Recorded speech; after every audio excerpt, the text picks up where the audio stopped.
여기 자신들의 삶에서 상처를 받은 두 남녀가 있습니다. 서로의 상처 속에서 그 상처의 아픔과 치유를 이야기하는 한 편의 프랑스 영화가 도착했습니다. 주인공은 알리라는 청년이고요. 마땅한 직업 없이 밑바닥 생활을 전전하고 Donne-moi une 있는데요. bonne raison pour que je t'embauche. Faites-moi confiance. 자, 어렵게 클럽 경원으로 새 일자리를 얻게 된 알리는 그곳에서 우연히 공경에 찬 한 여성을 도와주게 됩니다. 그 여성의 이름은 스테파니. 그녀는 범거래 조련사인데요. 알리와의 우연한 만남 이후 스테파니는 범거래에게 두 다리를 잃게 되는 끔찍한 사고를 당하게 됩니다. 깊은 절망에 빠진 스테파니, 문득 알리가 남긴 전화번호를 떠올리게 되는데요. Ah putain, c'est bon. 자, 삶의 가장 어두운 밑바닥에서 서로의 빛이 되어주는 위로와 구원을 말하는 영화 러스트 앤 본입니다. 영화의 제목부터가 러스트 앤 본, 우리말로 얘기하면 녹이 슬다 할 때 녹과 뼈라는 얘기니까 뭔가 멜로 영화 제목치고는 굉장히 처절한 느낌이 나죠. 특히 멜로는 사랑 이야기이기 때문에 역시나 남녀 주인공을 맡고 있는 그 배우들을 이야기 안 할 수 없습니다. 그렇습니다. 사실 이 영화의 대중적으로 가장 큰 매력이 있다면 아무래도 마리온 코티아르가 아닌가. 그렇죠. 네. 이 마리온 코티아르라고 하면 우리에게는 가장 최근에 인셉션의 레오나르도 디카프리오의 그 아내로 출연을 해서 그렇습니다. 아주 강렬한 인상을 남겼고, 또 평론가들과 관객들에게 극찬을 받았던 에디트 피아프를 연기했던 라비앙 로즈에서 또 연기력을 검증받은 그런 배우이기도 하죠. 라비앙 로즈를 보시게 되면 에디트 피아프가 키가 147cm밖에 안 되잖아요. 근데 영화 속에서 특수효과 같은 것을 전혀 쓰지 않았음에도 불구하고 일단 체구 자체를 굉장히 작게 몸을 말아서 연기를 하는데 진짜 147cm로 보여요. 그 정도로 뛰어난 연기를 했었죠. 근데 이 영화 속에서 역시 명불허전이라고 정말로 멋진 연기를 보여주는데, 가장 인상적인 장면이라면 역시 그 병원에서 자신이 두 다리를 잃은 걸 알고 나서 네네. 한동안 침묵에 빠져있다 갑자기 그 울부짖기 시작하는. 얼마나 황당하면서 슬프겠습니까? 근데 그 상황에서 이제 병실 바닥을 이렇게 막 헤매면서 우는데 울 때 차마 소리가 나오지 않을 정도로 절망해서 웁니다. 그런 연기 굉장히 좋고, 그 이후에 보면 이제 몽타주 씬으로 병문안하러 사람들이 오면 네. 쳐다보지 않고 앞에 망연자실하게 있다든지, 옆에 칼이 있는데 그걸 몰래 자해를 하기 위해서 딱 쥐는데 간호사가 뺐을 때 그 처연한 표정이라든지. 사실 마리온 코티아르의 그 다리를 잃은 것을, 그것이 CG임을 알면도 불구하고 마리온 코티아르의 그 어떤 연기였던 그 뭐랄까 설득력 때문에 영화를 보는 내내 실제 저 배우가 다리를 잃은 것이 아닐까라는 생각이 들 정도로 그렇습니다. 굉장히 몰입해 들어갔던 그런 기억이 납니다. 그렇습니다.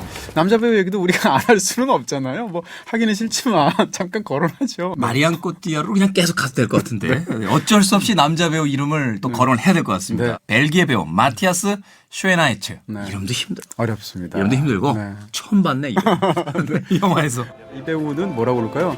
감독이 정말 저격 캐스팅을 한 것 같아요. 영화를 딱 보면 저 배우 연기 잘한다가 아니라 저 배우는 실제로 저런 생활을 하는 사람을 데려다 쓴 것 같은 느낌이에요. 근데 영화 속에서 보면 진짜 스테파니가 왜 저런 거리의 남자인 것 같고 굉장히 위험한 삶을 사는 남자를 여자가 좋아하게 됐을까?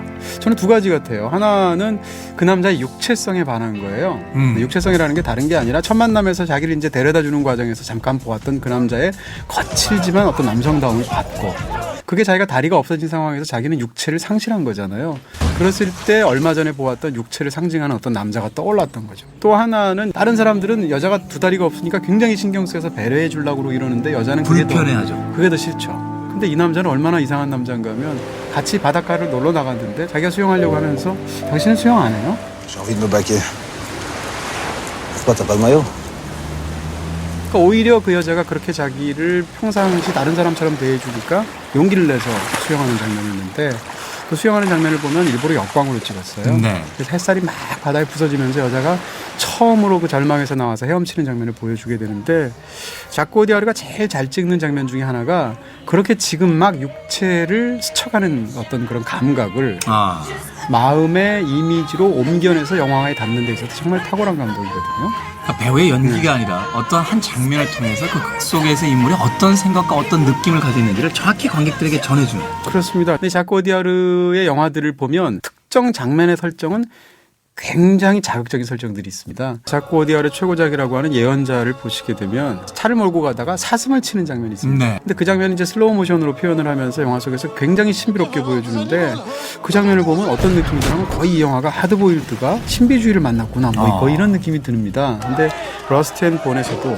상대방 주먹에 맞아서 이빨이 빠집니다. 그게 바닥에서 팽그르르 돌아가요. 그럼 굉장히 폭력적인 장면인데 그것을 보여주는 방식 같은 것은 이상하게 서정적으로까지 보여진다는 거죠. 이렇게 한편에서는 폭력, 한편에서는 서정이 있는데 이 두 가지를 겹쳐내는 방식이 자코 오디아르는 굉장히 탁월한 부분이 있죠. 또 하나는 극 초반에 보면 여자가 범고래를 쇼를 하다가 네. 불의의 사고를 당해서 그 장면의 마지막 쇼트가 어떻게 되냐면 그 물속에 팍 빠지게 되는 장면입니다. 근데 그 장면을 밑에서 위로 물속에서 안각으로 올려 찍었어요. 네. 근데 똑같은 구도를 거의 마지막에서 그 얼음 장면에서 보여줍니다. 그렇죠. 앞부분에서는 여자가 빠질 때는 아무도 그걸 구원해주는 손길이 없었거든요. 그런데 맨 뒤에서 다른 누군가를 주인공 남자가 얼음 속에 손을 집어내서 끄집어내는 장면이 있는데 그 장면이 사람을 구하는 것이기도 하지만 그게 앞에 나왔던 그 앵글에서 아무도 없었던 그 여자를 구원하는 손길이기도 하거든요. 그렇게 쇼트들을 앞뒤로 연결해 가면서 이 영화에서 가장 강한 시각적인 매듭을 만들어주는 거죠. 자, 그렇다면 이 러스트 앤 본 좀 아쉬운 점은 없었을까요? 아쉬운 점. 저는 라스트 씬이 아쉬웠습니다. 이 멋진 캐릭터들이 펼쳐나가는 이야기를 결국 이렇게 굉장히 관습적으로 끝낼 수밖에 없었을까. 쉽게 얘기하면 너무 심파적인 결론으로 도달한 것이 아닐까. 그렇습니다. 특히 자코 오디아르 감독에 대한 기대가 워낙 크니까 대중적이진 않지만 예언자 같은 걸작을 바로 직전에 봤으니까. 네. 근데 러스트 앤 본은 그 정도는 아닌 것 같고요. 대신 예언자보다는 훨씬 더 대중적인 영화. 사실은 뭐 프랑스 영화 같은 데 대해서 거부감을 가진 사람들도 있잖아요. 근데 그런 사람들도 즐겁게 볼 수 있는 그런 작품이 됐죠. 역설적으로. 저는 뭐 개인적으로 이 영화의 유일한 흠이라면 남자 배우. 그렇죠.